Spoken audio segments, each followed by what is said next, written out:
The last case I wanted to touch base on is the issue of Syria. And in effect, it's the opposite of the case in Libya, and it has a direct correlation to that. Unlike the efforts in Egypt and Tunisia, the regime reacted to street protests brutally, unleashing a ruthless crackdown by both the rebels and the Assad regime. President Obama called for Assad to resign, and the United States imposed sanctions designed to undermine Assad's ability to finance his military operation. He later sent aid to the opposition, first only lethal, but today it's very clear we're sending lethal weapons as well. We've recognized the Syrian opposition as legitimate representatives of the Syrian people. We've designated one of the groups as a terrorist group as linked to al-Qaeda in Iraq, but none of it's working. Assad has dug in. By early 2012, 9,000 people had been killed. The Arab envoy, the UN envoy, Kofi Annan, went there for 6 months and quit. Lakhdar Brahimi, his successor, has just quit.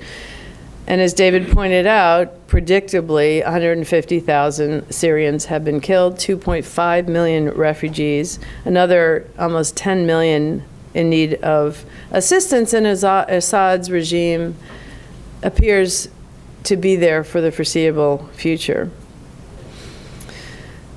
And what this shows you is that, one, without U.S. leadership, and with the strong objections of both Russia and China, the UN Security Council cannot adopt a resolution authorizing the use of force. And unlike NATO, the Arab League is wholly unprepared to intervene in the region.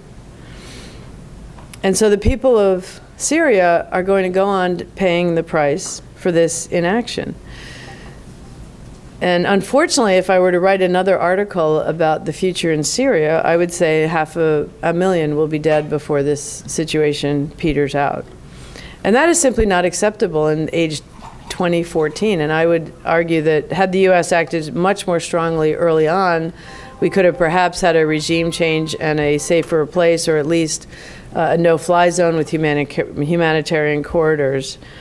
Instead, we're largely sitting on the sideline, not dealing with reality in Syria. And until we do, I call it the reverse Colombia policy.